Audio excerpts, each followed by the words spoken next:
जाबाय हेलो लोगोफोर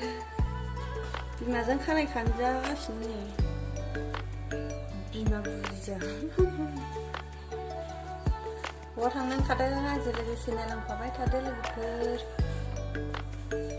दे जाबाय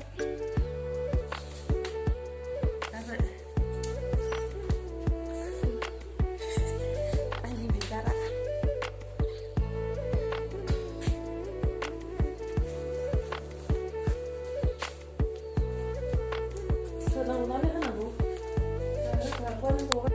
Patualiफोरनि थाखाय मोनसे गोदान मोनसे लोगोफोर आं मिथियाव मोनफैलायबाय आरोना मिथिङा दिनैनिफ्राय जोंना नोंथांमोनाबो आंजों लोगोसे नायलांफाबाय थादो दिनै गैथ'वा फुं सम दायो आजायै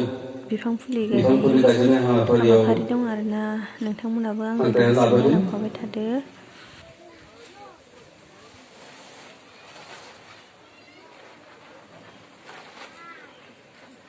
बे समाव जोंहा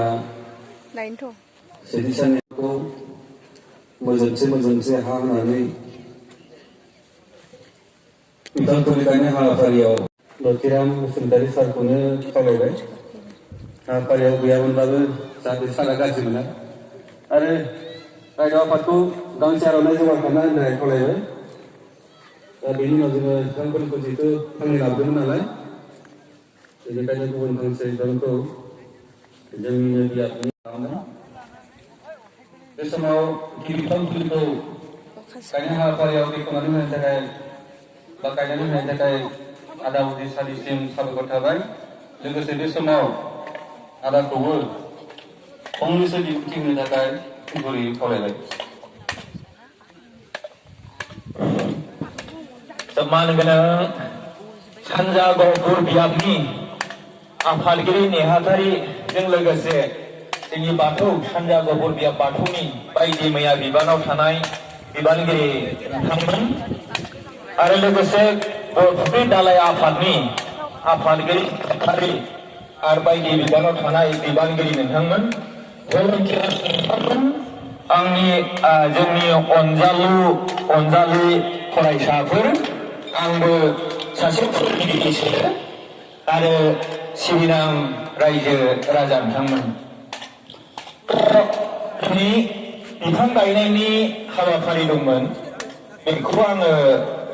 मावफुंनाय जाबाय बे दंफां सिङाव नाय खमैबो 50 जन मानसिया जिरायनानै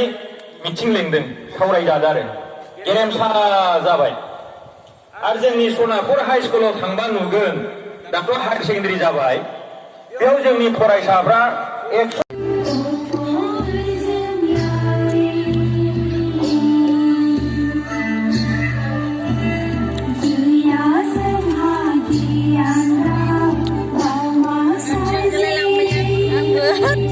दानि सिखाराबा थेनथावसिगौसोमोन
2 คน